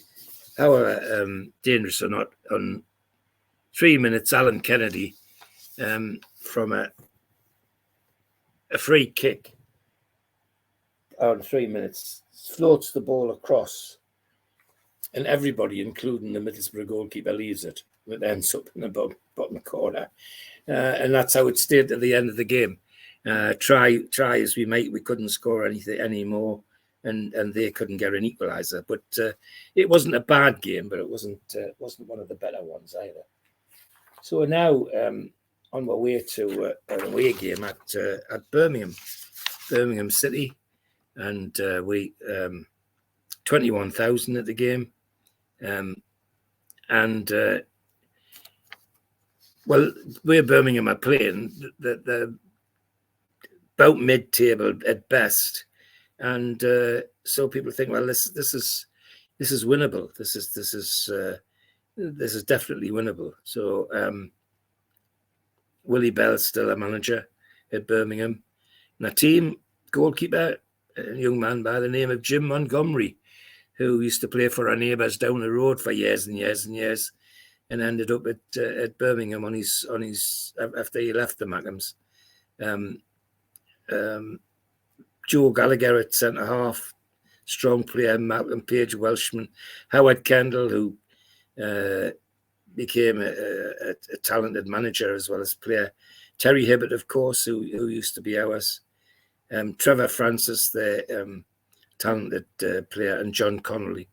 Well, it went our way. Penalty on 11 minutes, and Tommy Craig put were in the lead. And lo and behold, 75 minutes, Stephen Fox, he gets an equaliser for them, and everybody thinks, oh, well, it's 1-1 draws better than nothing. But Stuart Barraclough wasn't going to have that. On 89 minutes, from the edge of the penalty area, he cuts in from his normal right wing position, and with his left foot drives in an a winner on 89 minutes, and there's no way Birmingham come back from that. So now we're getting excited because we're climbing back up the league again. It isn't just a case of sticking in the middle. We're actually starting to climb to the dizzy heights of the top of the league. So we come back on the following Friday, and it's Easter time, of course. So we got a match on the Good Friday at Roker Park against the Mackhams, and we go to Roker Park, and well, having beating them fair and squarely at St James's Park, everybody thinks, well, surely we can at least get a point out of this. And they're not far wrong, except that Kevin Arnott gives them the lead just before half-time. Just after half-time, Bob Lee, the midfielder, scores a second, so they're 2-0 up. And then on 70 minutes, Paul Cannell gets one. And then Tommy Craig, drifting into the channel from his midfield position, scores a real screamer from about 30 yards to make it 2-2 draw at Roker Park. So to say that people went bananas is putting it mildly. 51,000 at the game, and it was an attractive derby. It was end-to-end stuff, and Sunderland now, of course, have changed their manager to Jimmy Adamson, the ex-Burnley manager and ex-Burnley captain. And the team is Barry Siddle, Mick Doherty, Joe Bolton, Kevin Arnott, Sean Elliott, Jack Ashurst, Bobby Kerr, Doug Collins, Melvin Holden, Bob Lee, and Gary Rowell. And our team unchanged from the one that's been playing all season, and very creditable 2-2 draw, which I do remember being at, actually, because when it went to 2-0, I think a lot of Magpies decided to go home because they thought we were going to get a shellacking, but we didn't. They kept their end up and kept going. The only personal memory I have of that game is that it was one of those where my father and I walked across through the Tyne Tunnel to Jarratt to get a bus into Sunderland to go to the match. And the bus we picked up was the one that had come from Ashton, but it was full of Ashton Sunderland supporters. They weren't Newcastle supporters, but they knew that me and my dad were Newcastle supporters. So I used to get my leg pulled mercilessly on the bus. The only trouble is with this one, when we went back to get the bus, it had gone. It had buggered off and left with Sunderland. We didn't get a bus, so we ended up having to get the train and all the rigmarole of having to go to the central station and all the rest of it. So it's one of those things that causes you to remember a football match. So 2-2 at the Maxims, and we're holding our league position quite nicely. And I've got to say, in the Gallagher corner, to some surprise, because of the mayhem over Lee's sacking and what went on before, I think people in the Gallagher corner were worried that we were going to be at the wrong end of the league in this season. But here we are, actually sitting just above the middle of the league and quite comfortable. So the next game is a home game against Leicester City, and 33,000 at the game. Always an attractive football side. And we play our usual side with Mahoney, Natras, Kennedy, Cassidy, McCaffrey, Nulty, Barraclough, Blackhall, Burns, Gowland, and Tommy Craig. Jimmy Bloomfield's still the manager of Leicester. Leicester, of course, lost their goalkeeper to Stoke. And they've now got Mark Wallington in their goal. Stephen Whitworth and Dennis Rolfe as the fullbacks. Steve Kember, who they paid a lot of money to Crystal Palace for, in midfield. And they had Frank Worthington, the great character at centre forward, who used to like wearing his Mexican-style mustachio and his shorts pulled up at the middle, so tight that must have been making them cringe, but never mind, he used to do it every game. And Brian Alderson and Stephen Bigwell. An attractive Leicester side. And on this particular game with 32,500 there, not an attractive game. It was a 0-0 draw, and it was quite a miserable 0-0 draw, I have to say. They could have played another whole match, and neither side would have scored. It was so poor in entertainment value was zilch, really. And we're now away to but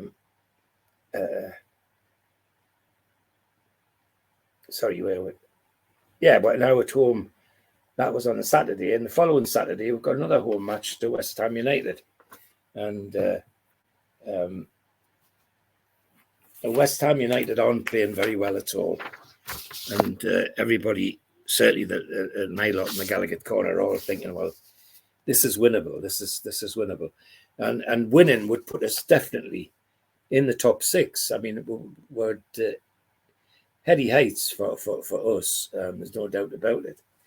31,000 at the game. West Ham come with their team, with a strong team. John Lyall still the manager, Mervyn Day, Billy Bonds, Frank Lampard, Tommy Taylor, Mick McGivern, who they bought from Sunderland not long before this game, Alan Devonshire, Trevor Brooklyn, Alan Taylor, and John Ratford, and Pop Robson, of course, who they bought from us. But they're not playing very well, and so there's a hope that we do something about this. Well, those hopes were fulfilled, because on 45 minutes, just before they went in for half-time, Alan Gowland put one in the lead. Straight after half-time, Paul Cannell made it 2-0, and then Jeff Nulty with a free kick on 80 minutes made it 3-0. And my memory of that game was that West Ham weren't in the game. Normally, I'm sure other people feel like this. When you get a team that come and they've got a couple of ex-Magpies in the side, you think they're gonna bleed blood to do something against her. Well, I've got to say, Pop Robson didn't get a kick. Wasn't in the game at all, I'm afraid. And much to the relief of the Gallagher corner and Telly, because they were expecting fireworks every time he got the ball. So we get the point against West Ham. We're now away at the QPR, and the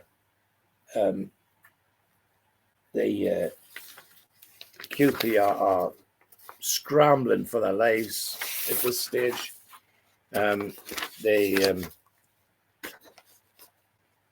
still got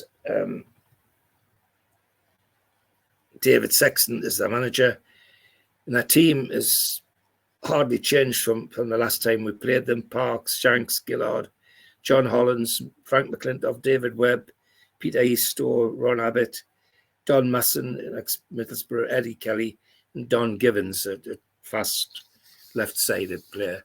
And our side is unchanged, except at halfway through the second half rather. Alan Gowland's injured and Ray Blackhall comes on, which slightly unbalances our team, but that's by the by. We struggle in the first half. It's a terrible first half, possibly because Don Givens gives them a 4-minute lead, and we're struggling to get an equaliser. However, 62 minutes, Stuart Barraclough gets the equaliser. And then on 70 minutes, Irvin Natras scores one of his few goals for Newcastle from a free kick. And we come home from London with a QPR with a 2-1 win. And now the excitement's grown, because with another couple of wins, and we're starting to be pushing our noses into top 4, never mind top 6. And that's heady stuff for Newcastle United. So our next game's at home, and it's against Arsenal. And a game which we know is not going to be easy, because Arsenal are playing out of their skin and pushing for the championship. 45,000 at the game, which is quite a compliment to Arsenal. Our team unchanged. Gowland's back after his injury. Arsenal, Jimmy Rimmer in goal, Willie Young fullback, Pat Rice, Sammy Nelson, David O'Leary, John Matthews, Jody Armstrong, Alan Hudson, Liam Brady, Frank Stapleton, and Malcolm MacDonald in the Arsenal side. And we navigate the half-time just 1-0 down with one goal And you can guess who scored the wrong goal. Malcolm McDonald, Supermac, did it on 41 minutes. And if I remember rightly, it was a thunder ball from the edge of the box, nearly bust the net. Then on 55 minutes, their substitute John Matthews came on and scored the second one. We weren't really in the game, is the honest answer. We tried and tried, but it was a huff and puff sort of trying because Arsenal were just too strong. And there's no doubt that every time Supermac got the ball, our defenders were all over the place, not knowing which way to go, to be perfectly honest. And we're now off to an away game at Leicester, and hoping that that this is a winnable game. They're not playing very well. 15,000 at the game. They've got their strong team out, and so have we. Unchanged. Mahoney, Natras, Kennedy, Cassidy, McCaffrey, McNulty, Barraclough, Canal, Burns, Alan Gowland, and Tommy Craig. Unfortunately, we it's one of those games when we just didn't turn up. Leicester scored on right at the death. Everybody thought we were going to get a 0-0. Well, Steve Earle scored for them on right on 90 minutes from a pass from Frank Worthington, the centre forward. But it was we didn't turn up, is the honest answer, in that game, and thoroughly deserved not to get anything out of it, is what I read. So we now, that's on Wednesday. The following Saturday, we're off to Ipswich Town, and we hoping that because Ipswich aren't exactly on top form, that we might get something out of this. But unfortunately, the defeat at Leicester seems to have knocked the stuffing out of everybody.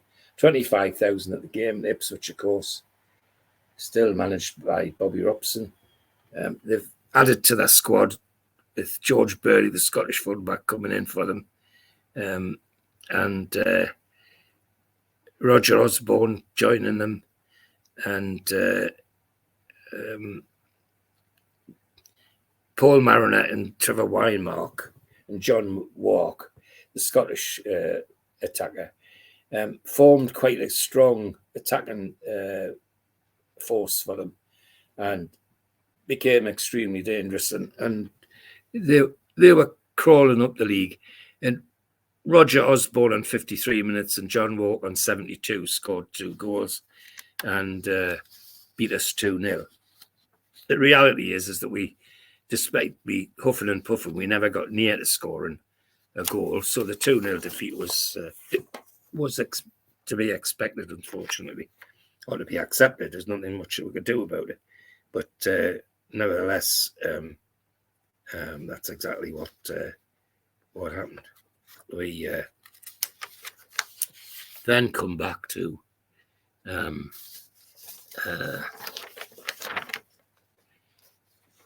home game.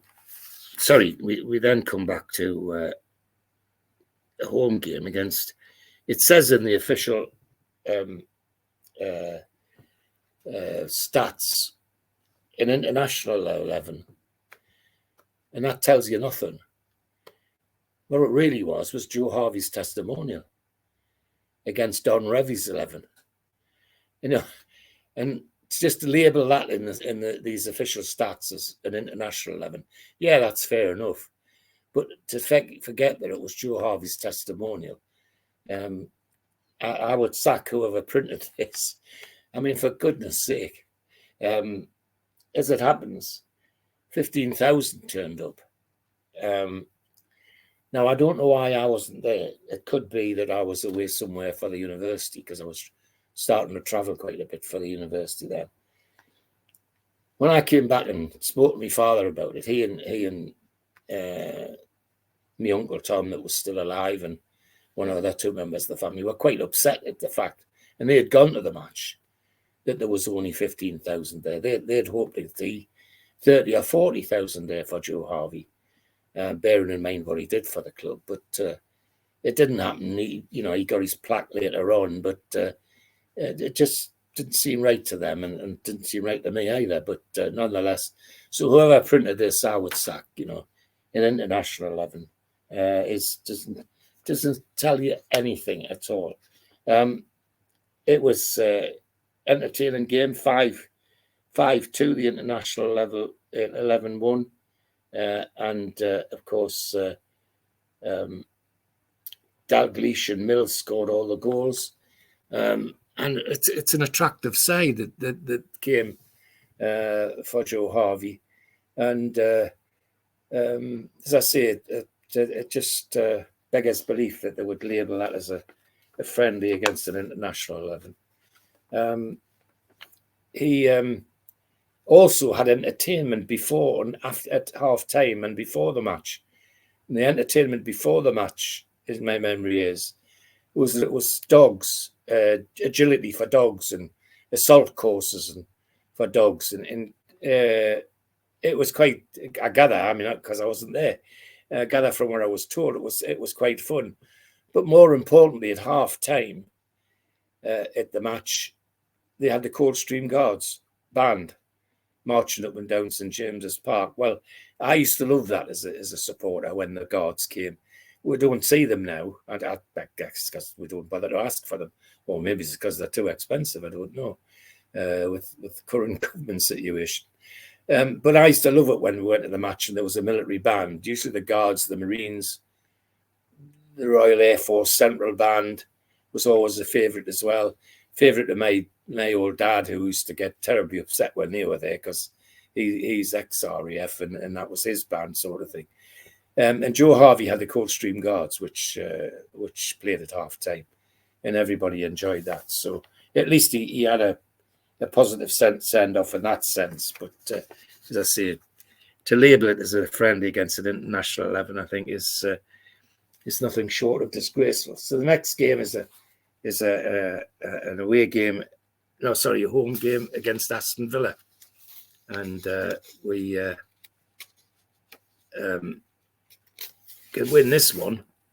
We're gonna push top 4 if we can, and we do. We win it 3-2. Brian Little scores a first-minute goal for them.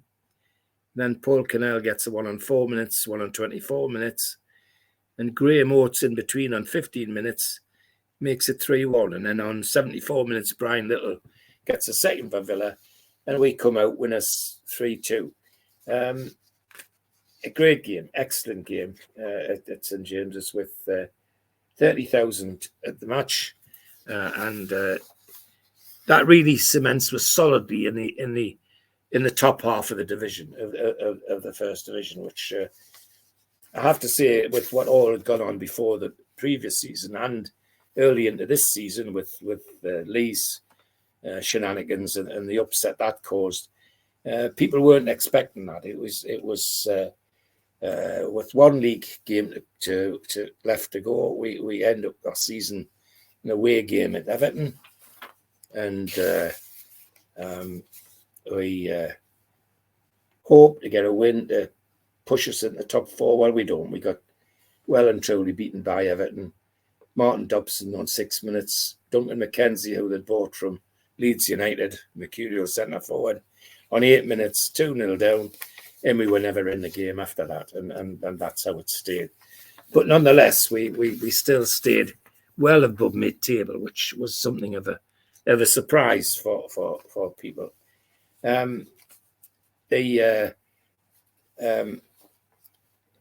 Next, was there another program, Steve? No. The next series of games are more friendlies, would you believe? The season's over, but we're still going to play some friendlies. We'll go to Bradford City and play Bradford City and win 4-3 with 7,000 at the game. Now, what that was about to help Bradford, I don't know. They then go to Malta, give them some sunshine or something. Salima Wanderers, which used to be Malta's top team, and we beat them 4-0. So when the lads get a nice suntan with 3,000 in the crowd. And on my way home, we just happened to pop into Florence and play Fiorentina in a friendly and draw 1-1 with them, with Alan Gowland scoring the goal with 10,000 at that game. And that wraps that season up. A better season than people were hoping for. Oh, that's the table. And you can see where we ended up. We just sneaked into the top 4.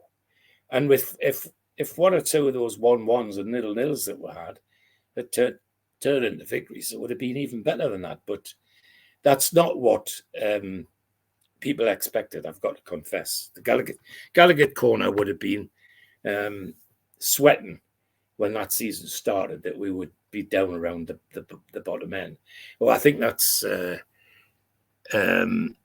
against Manchester City, I think. Yeah.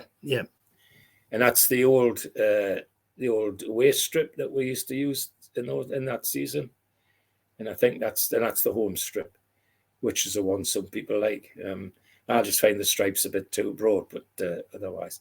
But as I say, the upshot was we had a far, far better season than people anticipated, because the furore over Lee and the players, the rumour was they went on strike to get Dennis appointed. I'm not sure that that's right, but there certainly was a lot of discussion about it. And all of that suggested to supporters that this was going to knock our season. Well, it didn't. They had some good performances, and the net result was that they ended up in the top 4. So that's 76, 77, Steve, which... Great stuff, George. As always, thoroughly enjoyed sitting listening to it. Well, far more entertaining than people expected, because, as I say, all sorts of things were going on around the club, and as I say, the thing that cemented what was going to happen, as I said earlier on, was that match at A, when Lee sent a team of kids to try and win that match, and then came out in the papers defending himself. Instead of backing off a little bit, he went for it. I'll pick the team and all that sort of tripe. And even when he came up here to do a talking with me a few years ago, a manager's evening, where he was still defending his system. Up until the end, still defended his system and still said he was right. A very, very arrogant guy, or a guy who was very confident. I'll leave it for the viewers to decide. George, as always, season 76, 77. Pleasure to listen to it. Look forward to getting you on again soon. And take care. Enjoy the season. There's another one ready whenever you are, Steve. Okay. Take care, George. Thanks for watching, everybody. Bye-bye. Thanks to David Cook for providing a few extra. Indeed. That was nice. Yes. Thanks, you. Bye-bye. Bye. A big thanks to all our sponsors: Skips and Bins, telephone 0800 25 45 25 3, email inquiries at skipsandbins.com, website skipsandbins.com, easy contract free and pay as you go waste collection. Thanks also to Mr. Vicky's, handmade in Cumbria. These sauces are really hot stuff. You can order them by emailing info@mrvickys.co.uk or by telephoning 01768 210 102. Thanks to Neil and the guys at Media Arts for all the help with the video side of things. And thanks to qtechshop.co.uk, the makers of pool tables and snooker tables in Wallsend, Newcastle, and the guys who run our website, NUFCmatters.com. If you want to subscribe to the show, hit the subscribe button tonight. It is free. Hit the thumb up under the video to like the video, and click share to share to your other social media. If you want to join the channel, hit join. There's 3 different tiers. Pick the one that suits you and help support the channel financially. If you want to pay a one-off membership fee of £25 and get these goodies, a scarf, a pen, a cup, and entry into the monthly draw, then go to NUFC Matters and look for membership pack. Failing that, get your smartphone and put it over the QR code, and it will take you straight there. We're also a podcast, and you can find us on iTunes, Spotify, Podbean, and other podcast providers. Usually goes up 24 hours after the show has finished. We also support the food bank on this channel. If you want to make a virtual donation today at the Matchday Bucket, Go to nufcfansfoodbank.co.uk and you can make a deposit today. Don't forget to enter the Shearer raffle. There's 150 tickets, £1 per ticket, and you can win a limited edition signed Alan Shearer ball. Enter now at nufcmatters.com. If you have a look on our website, we've also got a vast range of mugs, t-shirts, cups, and whatever else takes your fancy. The Isaac t-shirt is proven popular this month, $16.99 plus delivery from nufcmatters.com. Don't forget as well, we do a range of events over the course of the year. We have Peter Beardsley, an up-close and personal evening at the Tynemouth Surf Cafe. Limited tickets remain, 25th of April. Get them now from surfcafe.tynemouth.co.uk or from ticketweb.uk. There's also an evening with Peter Beardsley on May the 19th at the Tyneside Irish Centre, and you can get tickets from newcastlelegends.com, and tickets are £50. Don't forget our end of season do takes place 27th of May, 7 o'clock at the Tyneside Irish Centre. Tickets for that one are a tenner. NUFCmatters.com is where you can get your tickets for that. In June, Thursday the 1st of June to be precise, Rob Lee will be at Louis Liquor Store in the Big Market in Newcastle, and tickets for that are available direct from the venue. And an evening with Rob Lee, Lee Clark and John Beresford takes place the next evening on Friday the 2nd of June at the Grand Hotel in Gosforth. This is a charity event and tables are of £10, £700, and you can book them by contacting Natalie at heelandtoe.org.uk or visiting their website. In July, Gavin Peacock is in Newcastle on July the 10th at the Tyneside Irish Centre. Tickets for that are available from nufcmatters.com. And he also takes an evening with at the Surf Cafe in Tynemouth on the 11th of July. So get your tickets direct from the venue for that one as well.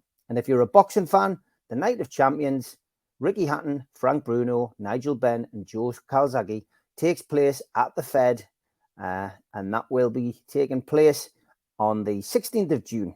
More dates to be added. Tickets from all those events, www.goldstarpromotions.co.uk.